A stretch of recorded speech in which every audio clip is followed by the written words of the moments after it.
స్వాతంత్ర్యం వచ్చినప్పుడు నిజమైన స్వాతంత్ర్యం ఎవరు ఉండాలి భారతదేశాన్ని 1947లో వచ్చింది. కానీ బాబాసాహెబ్ అంబేద్కర్ రాజ్యాంగం రాసిన తర్వాత అప్పుడు ఆ సంవిధానం ఆలోచన చేసి ఇదొక దస్తూర్ అంటే దీన్ని ప్రతి ఒక్కరు కూడా పాటించాలి. బావుల దగ్గరికి పోనీయాలే, గుళ్ళలకు రానియాలే. ఆనాడు బ్రిటిష్ ప్రభుత్వం ఉండే కనుక మన కల్చర్ ప్రకారంగా అన్ని కులాలు అన్ని మతాలు హిందూ ముస్లిం సిక్ ఇసాయి అందరూ ఉండే, క్రిస్టియన్స్ ఉండే మన భారతదేశంలో రాజ్యాంగం ఎట్లుంటుందని, రాజ్యాంగం ఎవరు రాయగలుగుతారంటే కడుపు గాలినవాడు పేదరికంలోకి వెళ్ళి వచ్చిన వాడే నిజమైన కాన్స్టిట్యూషన్ రాస్తాడు, సంవిధానం రాస్తాడని ఆయనకు అప్పచెప్పడం జరిగింది. ఇవాళ ఏమైతున్నది? స్వాతంత్ర్యం వచ్చి 78 ఏళ్ళైనా ముఖ్యంగా అంబేద్కర్ మీద వీళ్ళ ఆలోచన ఎట్లున్నదో అనేది నాకు ఇప్పుడు అర్థమవుతుంది. ఎందుకంటే 2019లో 12 సాయంత్రం నుంచి మొదలుపెట్టారు జై భీమ్ కార్యకర్తలు పంజగుట్టలో. కానీ 13 ఎర్లీ మార్నింగ్ రావడంతో అప్పుడు ఉండే మున్సిపల్ కమిషనర్ దాన కిషోర్ ఆర్డర్ ప్రకారంగా ఆ స్టాచ్యూని కూలగొట్టడం అయింది, జవాహర్ డస్ట్బిన్ లో వేయడం జరిగింది. ఆ తర్వాత మేము గట్టిగా అడిగితే ఇద్దరి మీద లేబర్ మీద యాక్షన్ తీసుకున్నారు. ఆ తర్వాత ఇంత అన్యాయం జరుగుతుందని నేను 14 నాడు పేపర్లు వచ్చింది. అది తెలుసుకొని నేను పంజాగుట్ట దగ్గరికి పోయి అన్యాయం జరుగుతుంది అంబేద్కర్ మీద, ఆడ ఆల్రెడీ ప్లేస్ ఉన్నది, పక్కకు పెట్టుకునే దాని మీద వీళ్ళు ఎందుకు కూలగొడతారు అనే దాని మీద గొడవ చేస్తే సాయంత్రం దానిక అరెస్ట్ చేసి తర్వాత నన్ను వదిలేశారు.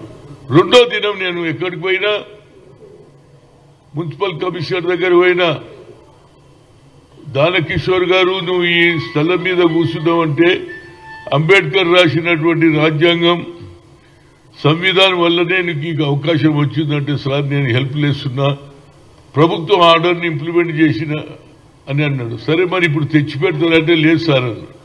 మరి మాకన్నా ఇంత పెద్ద మహానుభావుని దేశానికి దిశా దశ చూపించినటువంటి వ్యక్తి, అట్టడుగున ప్రజానికం గురించి ఫైట్ చేసిన వ్యక్తి, రాజ్యాంగం రాసిన వ్యక్తిని, సంవిధానం రాసిన వ్యక్తిని ఇంత అవమానం చేస్తారని నేను అడిగి మేము పెడతామంటే సార్ నువ్వు పెట్టుకోవచ్చు కానీ నేనైతే పర్మిషన్ ఇయ్యను అన్నాడు. అప్పుడు నేను కలెక్టర్ దగ్గరికి పోతే అన్నాడు మీరు పెట్టుకోవచ్చు, మేము పర్మిషన్ ఇచ్చే అవకాశం మాకు లేదన్నాడు. ఇది తెలుసుకున్న తర్వాత ఏది జూన్లో ఏప్రిల్ మే జూన్ జూలైలో నేను ఇమీడియట్ గా కొత్త అంబేద్కర్ది 7 లక్షలు పెట్టి తీసుకొని రావడం జరిగింది. తెల్లవారుజామున వచ్చిన పోలీసు వాళ్ళు 200 మంది ఉండి డ్రైవర్ను కొట్టి డ్రైవర్తో సహా పోలీసు వాళ్ళు తీసుకుపోయి కోషాబాయ్ స్టేడియంలో ఇప్పటికి కూడా అక్కడనే ఉంది. ఆ తర్వాత నేను కంటిన్యూగా నా మీద కేసు 18 మీద పెడితే మేమందరం పోతున్నాం, బెయిల్ మీద వచ్చినాం. కానీ లాస్ట్ లో తిరిగి జడ్జి గారికి ఒక ఆలోచన వచ్చింది, సరే వీళ్ళ స్టాచ్యూ వాళ్ళకి ఇచ్చేయాలి అని. ఎవరికి? పంజాగుట్ట ఇన్స్పెక్టర్ కు పర్మిషన్ ఇచ్చిండ్రు. ఇక నేను పెట్టుకుందామని అన్నప్పుడు కేటీఆర్ దగ్గరికి పోయినా, అయ్యా మరి ఇది ఉంటుందంటే ఆయన అన్నాడు మీరే పెట్టుకోవచ్చు కానీ నా 125 అడుగులు నెక్లెస్ లో పెట్టినాక పెట్టుకుంటే నిజమే అనుకున్నా. ఆ తర్వాత వాళ్ళ పార్టీలో ఉన్న వ్యక్తి మనలో స్టాచ్యూ అడబెట్టారు. అప్పటి నుంచి ఇప్పటి వరకు 5 ఏళ్లే. రేపు ఏది 2025లో ఏప్రిల్ 14th వస్తే కరెక్ట్గా 5 ఏళ్ళు అవుతుందండి. 5 ఇయర్స్. ఇంత అన్యాయం ఎక్కడ లేదు. నేను దీని మీద 7 నుంచి 8 సార్లు రౌండ్ టేబుల్ కాన్ఫరెన్స్ పెట్టాను. కానీ ఎవరు కూడా ఇప్పటి వరకు మాట్లాడేది నాకు అర్థం కాదు. ఎందుకు? అంబేద్కర్ ఏం పాపం చేసిండు? అంతటితో కాలే ఇటు బీఆర్ఎస్ ఏమో 125 అడుగులు వెళ్తారు. పేదవాడు తెచ్చుకున్నటువంటి చిన్న స్టాచ్యూ ఉడతా భక్తితో దేవుడిని పెట్టుకుంటే దాన్ని కూడా కూలగొట్టిన ఘనత ఇది బీఆర్ఎస్కి ఉన్నది. ఆ తర్వాత నేను ఇప్పుడు అడుగుతున్నా, ఇవాళ పార్లమెంట్లో ఏమైందండి? ఈ దేశ home minister Amit Shah floor of the హౌస్లో రాజ్యసభలో ఆయన మాట్లాడిన తీరేందండి? అంబేద్కర్ అంబేద్కర్ అంబేద్కర్ అంబేద్కర్ అంబేద్కర్ అంబేద్కర్ 6 సార్లని ఇదొక ఏది ఫ్యాషన్ అయిపోయింది అన్నాడు అని అంతటితో ఆగలే. అరే దీని బదులు మీరు దేవుణ్ణన్నా ఆలోచన చేసి ఆయన పూజ చేస్తే మీరు హెవెన్లో పోతారని చెప్పిండు. అంటే మా అందరికీ దేవుడు ఆయననేరా బాబు, మా దేవుణ్ణి మీరు అవమానం చేస్తున్నారు ఎట్లా? అందులో హోమ్ మినిస్టర్ నేను అంబర్పేట్ పోలీస్ స్టేషన్లో కంప్లైంట్ చేసినా ఇప్పటిదాకా ఎఫ్ఐఆర్ పెట్టారు, ఖాళీ కేసు రిజిస్టర్ చేస్తారు. అదే పేదవాడు వేరే వాడికి అంబేద్కర్ గురించి మాట్లాడితే ఇమ్మీడియట్ గా ఎస్సీ ఎస్టీ కేసు పెడతారా లేదా? ఇవన్నీతో పాటు ఇవాళ ఇమ్రాన్ ప్రతాప్ గిరి గారు రాజ్యసభ మెంబరు చాలా చక్కగా నిన్న ఓల్డ్ సిటీలో కులి కుతుబ్ షా గ్రౌండ్ లో చాలా బాగా మాట్లాడిండండి. I want to congratulate him. ఆయన ఇక్కడనే కాదు రాష్ట్ర మొత్తంలో ఏ విధంగానైతే రాహుల్ గాంధీ కన్యాకుమారి నుంచి కశ్మీర్ తిరిగిండో ఆయన కూడా ప్రతి రాష్ట్రంలో బహిరంగ సభలు పెట్టి అంబేద్కర్ కు జరిగిన అవమానాన్ని ప్రజలకు చెప్తా అన్నాడు. రాజ్యాంగం రాసినటువంటి అందుగురించి ఇక నాకు కూడా ఆలోచన వచ్చేసింది ఓల్డ్ సిటీలో పెట్టాలని. నేను ఎంతో ట్రై చేసినా వాళ్ళు సరిగ్గా కోఆపరేట్ చేస్తలేరు. ఇక నేను ఫైనల్ గా నాకు ఒక ఆలోచన వచ్చింది, ఎన్ని రోజులు అంబేద్కర్కి అవమానం జరుగుతుందని. నేను కూడా ఒక ఆలోచన వచ్చిన అంబర్పేటలోనే, ఎందుకంటే నేను ఆల్రెడీ మహాత్మా జ్యోతిరావు పూలే స్టాచ్యూ పెట్టాను. ఆయన గురు చదువుకుంటేనే భవిష్యత్ అని 18th సెంచరీలో చదువుకుంటేనే మీ భవిష్యత్ అని సావిత్రిబాయి పూలేతో భార్యతో కూడా స్కూల్ పెట్టించి చదువుకుంటేనే మీ భవిష్యత్ అన్న వ్యక్తి. అందుగురించి నా ఉద్దేశంలో నేను ఇక అంబర్పేటలోనే పెడతాను. ఇక ఎవరిని అడిగేది లేదు, అవసరం లేదు. ఎందుకంటే నేను తకరాచిపోయినా 5 ఏళ్ల నుంచి మన సర్కారు వచ్చింది. సరే వాళ్ళు పెట్టడానికి రెడీగా ఉన్నారు, కానీ వాళ్ళు అక్కడ ఏది ఓల్డ్ సిటీలో కోఆపరేషన్ దొరకలేదు. కాబట్టి నేను ఆల్రెడీ ఏదైతే మహాత్మా జ్యోతిరావు పూలే గురువుది పెట్టిండో అదే ప్లేస్లో శిష్యుని కూడా పెడతా. ఏది వచ్చే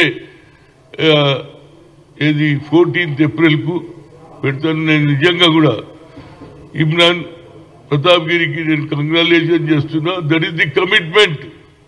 అంబేద్కర్ ఇవాళ రాహుల్ గాంధీ గారు ఏదైతే కన్యాకుమారి నుంచి కశ్మీర్ నడిచి జిత్నా హిస్సేదారి యుక్తి భాగీదారి అన్నాడు, 50% సీలింగ్ ఎత్తేస్తున్నాడు, ఎక్స్రే అన్నాడు. వాళ్ళేమో నఫరత్ పెంచుతున్నారు, మా రాహుల్ గాంధీ ఏమో ప్రేమ పెంచుతున్నాడు. అందుగురించి నఫరత్ చోడో భారత్ జోడో అనే కార్యక్రమంలో భాగంగా నాకు ఇక తకాయించిపోయిన 5 ఏళ్లతో ఎన్ని రోజులు ఇప్పటికి కూడా గోషామైల్ స్టేడియంలో లాకప్ లో ఉన్నది. కోర్టు అయితే నాకు ఆర్డర్ ఇచ్చింది, ఇక నేను అంబర్పేటలోనే పెట్టాలని నిర్ణయానికి వచ్చిన.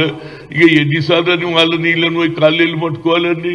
ఆయన మా దేవుడు, పేదవాని గురించి ఆలోచన చేసిన వ్యక్తి. ఆయనకి ఇంత అవమానం, అందులో దేశానికి హోమ్ మినిస్టర్ మాట్లాడతాడండి. ఇప్పటికి కూడా క్లారిఫికేషన్ ఇస్తలేడు. నేను అట్లా లేదు ఇట్లా మిస్ఇంటర్. అరే ఫ్లోర్ ఆఫ్ ది హౌస్ లో చెప్పినవే, బయట కాదు, రాజ్యసభలో చెప్పినవా లేదా? దానికి ఇవాళ ఇమ్రాన్ ప్రతాప్ గిరి గారు మంచి కార్యక్రమం తీసుకున్నారు. ఆయన దేశంలో ఎక్కడ తిరిగినా నేను కూడా పోతాను. అదేవిధంగా నేను ట్రై చేస్తున్నా, ఎందుకంటే ఒక కమిట్మెంట్ తోటి తిరుగుతున్నటువంటి వ్యక్తి ఇమ్రాన్ ప్రతాప్ గిరి గారు తప్పనిసరిగా ఏదైతే 14th ఏప్రిల్కు అంబేద్కర్ స్టాచ్యూ పెట్టిన రోజు ఆయనను పిలవాలని అనుకుంటున్నాను. ఎందుకంటే ఇవాళ బడుగు బలైన వర్గాల కంటే ఇవాళ ఒక ముస్లిం నాయకుడు ఇవాళ నేను దేశం మొత్తం తిరుగుతా అన్నాడు. ఇదే అగర్ మహారాష్ట్రలో జరిగితే అగ్గి పెరిగిపోతుండే. ఇదేమిటండి, నాకు నువ్వు 125 అడుగులు నువ్వు పెడతావు, పేదవాడు పెట్టుకున్నటువంటి జేబీఎం కార్యకర్త కూలగొడతావా కేసీఆర్? అదేవిధంగా అటు కేంద్రంలో ఏది బీజేపీ కానీ వాళ్ళంతా వీర్ సవార్కర్ ఆలోచన ఎంతసేపు నిన్నటి వరకు పండిట్ జవహర్లాల్ నెహ్రూను ఇందిరాగాంధీని అవమానం చేయడం, ఇప్పుడు అంబేద్కర్ కూడా అవమానం చేస్తున్నారు. దీని మీద ప్రజలు మేల్కొనవాలని చెప్తున్నా. నేను తప్పనిసరిగా ఆడ పెట్టి తీర్తా. అదేవిధంగా నేను I will invite Imran Pratap గిరిని కూడా పిలిచి ఆ రోజు రావడానికి చేస్తే, ఎందుకంటే ఇంతమంది ఉన్నారా బీసీ ఎస్సీ నాయకులు. అరే ఏంది ఇది? మనకు తొవ్వ చూయించాడు, మనకు ఒక ఫ్యూచర్ చూయించిన వ్యక్తికి ఇంత అన్యాయం జరుగుతుంటే అటు బీఆర్ఎస్ ఇటు బీజేపీ ఎవడు మాట్లాడాడో ఎంతసేపటికి రైతులకు రుణమాఫీ ఇయ్యలే. అరే మరి ఇదెందుకు మాట్లాడారా బీజేపీ వాళ్ళు? ఎందుకు మాట్లాడారు? ఎందుకంటే ఎవరు అమిత్ షా పెద్ద నాయకుడా అంబేద్కర్కు అవమానం చేసాడు. ఎంత పెద్ద మాట! 6 సార్లని ఇదో ఫ్యాషన్ అయిందంటాడు. అదేవిధంగా దేవుణ్ణి కూడా మీరు స్వర్గం వస్తుందని చెప్పిండంట. ఎంత లోపల కక్ష ఉన్నదో ఆర్ఎస్ఎస్ బీజేపీ ఇప్పుడు అర్థమవుతుంది. దీని మీద తప్పనిసరిగా రాహుల్ గాంధీ గారు ఏ విధంగానైతే కన్యాకుమారి నుంచి కశ్మీర్ తిరిగి కులగన్న జరగాలన్నాడో, దాంతోపాటు అంబేద్కర్ ఇష్యూని కూడా యావత్ భారతదేశంలో నలుమూలల ఆయన తిరిగితే నేను కూడా పోతాను. ఆ రోజు నేను ఇన్వైట్ చేస్తున్నా ఆయన. ఎందుకంటే స్టాచ్యూ రెడీ ఉన్నది అంబర్పేట చౌరస్తాలో. నిన్ననే నేను చూసినా అక్కడే పెట్టేస్తే అటు శిష్యుడు అటు గురువు.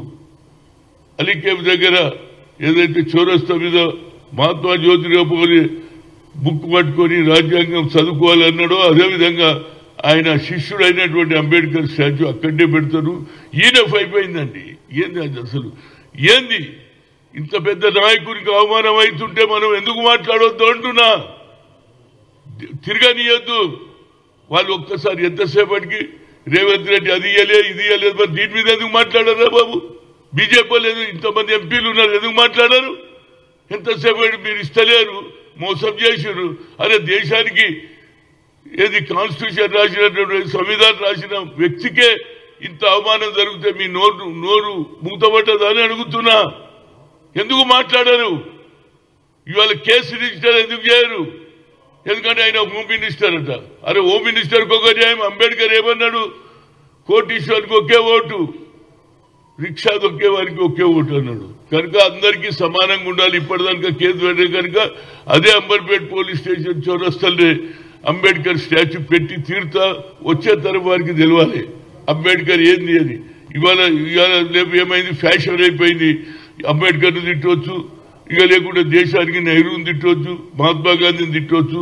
వీళ్ళందరికీ ఏంటంటే ఆర్ఎస్ఎస్ వాళ్ళకు ఒక కక్ష ఉన్నది. ఈ దేశంలో సెపరేట్ చేసి రెచ్చగొట్టి దీన్ని హిందూ దేశం చేయడానికి వాళ్ళ ప్రయత్నం ఉంది. అది జరగదు. ఈ భారతదేశం ఉన్నంత కాలం హిందూ ముస్లిం సిక్ ఇసాయి అందరికీ ఈక్వల్ రైట్ ఇచ్చిండు అన్నాడు అంబేద్కర్. రాజ్యాంగం రాశాడు. కనుక ఆ రాజ్యాంగాన్ని కాపాడుకునే బాధ్యత ప్రతి పౌరుడు ఉంది, ప్రతి స్టూడెంట్ ఉంది, ప్రతి ఖవాతీన్ ఉన్నది, మహిళలది ఉన్నది అని చెప్తూ తప్పనిసరిగా. ఎందుకంటే నేను ఎప్పుడు కూడా ఎక్కడ అన్యాయం జరిగితే అక్కడ పోతా. హాజీపూర్లో 3 అమ్మాయిల మీద రేపు చేస్తే పోయినా లేదా?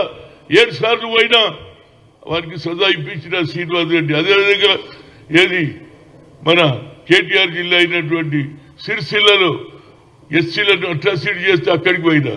అదేవిధంగా రైతులకు సంఖ్యలు వేస్తే అన్నం పెట్టే రైతుకి వేస్తే అక్కడ పోయి ఒక్కొక్కరికి ₹1,00,000 ఇచ్చి వచ్చిన. ఇది నా క్యారెక్టర్. పదవులు ఉన్నా లేకపోయినా ప్రజలు ఎక్కడ ఇబ్బంది పడితే హనుమంతరావు అక్కడ పోతాడు. ఎందుకంటే అది నాకు సాటిస్ఫాక్షన్. పేదవారి గురించి ఏదైనా చేస్తే మంచి నిధులు వస్తుంది, హెల్త్ కూడా బాగుంటుంది అనేది నా ఉద్దేశం. ఎవరు వేణుగోపాల్ గారు రేపు ఎల్లుండి వస్తున్నాడు. నేను ఇది కూడా మాట్లాడతా. అదేవిధంగా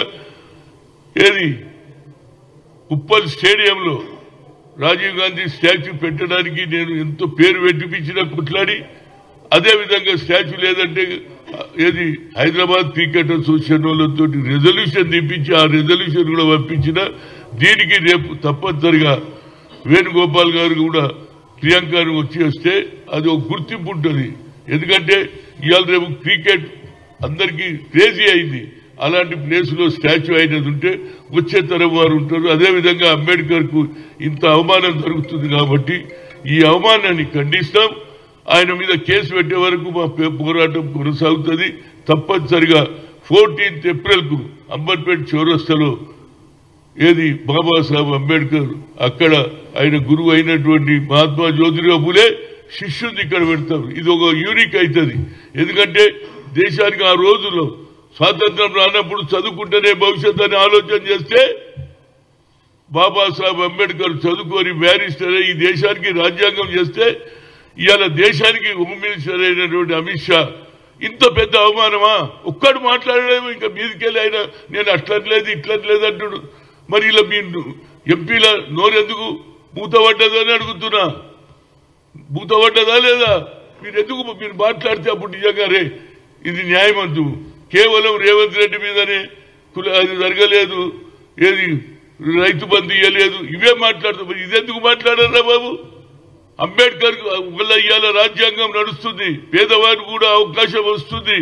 రాహుల్ గాంధీ కూడా జితిన ఇచ్చేదారి భాగీదారి అన్నాడు. దాంతోపాటు ఇమ్రాన్ ప్రతాప్ గిరి గారు కూడా దేశ మొత్తంలో తిరుగుతున్నాడు. నాకు కూడా ఎక్కడన్నా ఛాన్స్ వచ్చినా నేను ఆ స్టేట్ లో కూడా తిరుగుతా. కానీ ఆయన నేను ఇన్వైట్ చేస్తున్నా, ఆయన వస్తే బాగుంటుంది. దాంతోపాటు రేవంత్ రెడ్డి గారు కూడా వస్తారు. ఇది చేస్తే హిస్టరీలో పేరు ఉండిపోతుంది.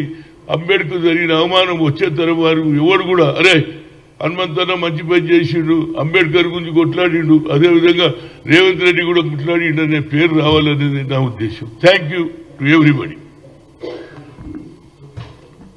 ఏ వాళ్ళకి అదే